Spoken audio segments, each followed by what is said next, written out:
വൻകിട കമ്പനികളുടെ CSR fund ഉപയോഗിച്ച് തട്ടിപ്പ് നടത്തി പിടിയിലായ തൊടുപുഴ കുടയത്തൂർ സ്വദേശി അനന്തുകൃഷ്ണനെതിരെ കൂടുതൽ പരാതിക്കാർ രംഗത്ത്. പകുതി വിലയ്ക്ക് 2 വീലറും ലാപ്ടോപ്പും കൃഷിക്ക് ആവശ്യമായ വളവും നൽകാമെന്ന് വാഗ്ദാനം ചെയ്തായിരുന്നു ഇയാൾ കോടിക്കണക്കിന് രൂപയുടെ തട്ടിപ്പ് നടത്തിയത്.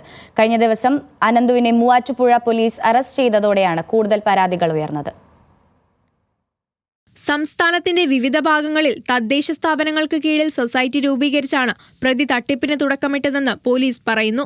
പിന്നീട് സൊസൈറ്റി അംഗങ്ങളെ കൊണ്ട് ഇയാൾ രൂപീകരിച്ച കൺസൾട്ടൻസിയിലേക്ക് ഇരുചക്രവാഹനം നൽകാമെന്നറിയിച്ച് നിക്ഷേപകരിൽ നിന്ന് പണം സ്വരൂപിക്കുകയായിരുന്നു. 9 കോടിയോളം രൂപ മൂവാറ്റുപുഴയിൽ നിന്ന് മാത്രം തട്ടിപ്പ് നടത്തിയെന്നാണ് പോലീസിന്റെ പ്രാഥമിക നിഗമനം. വിവിധ കമ്പനികളുടെ CSR ഫണ്ട് ലഭിക്കുമെന്ന് വാഗ്ദാനം നൽകിയാണ് വലിയ തട്ടിപ്പ് നടത്തിയത്. 2022 മുതലാണ് ഇയാൾ scooter, home appliances, water tanks, fertilizers, laptop, തയ്യൽ മെഷീൻ എന്നിവ പകുതി വിലയ്ക്ക് നൽകുമെന്ന് വാഗ്ദാനം നൽകിയിരുന്നത്. അനന്തുകൃഷ്ണൻ അറസ്റ്റിലായതോടെ നിരവധി പരാതിക്കാർ ഇടുക്കിയിൽ രംഗത്തെത്തി. ഞങ്ങളെ ഇത് പരിചയപ്പെടുത്തി ഇങ്ങനെ ഒരു പദ്ധതി ഉണ്ടെന്ന് പറഞ്ഞത് ഞങ്ങളുടെ പഞ്ചായത്ത് മെമ്പറാണ്. ഇങ്ങനെ ഒരു പദ്ധതി ഉണ്ട്, പകുതി പൈസയ്ക്ക് വളം കിട്ടും. ആദ്യമായി നമ്മൾ സീഡ് സൊസൈറ്റി പരിചയപ്പെടുന്നത് അങ്ങനെയാണ്. കേന്ദ്ര സർക്കാരിൻ്റെ ഒരു പദ്ധതിയാണ്. വലിയ വലിയ കമ്പനികളിൽ നിന്ന് കാർബൺ ഫണ്ട് എന്ന് പറയുന്നൊരു ഇതുണ്ട്.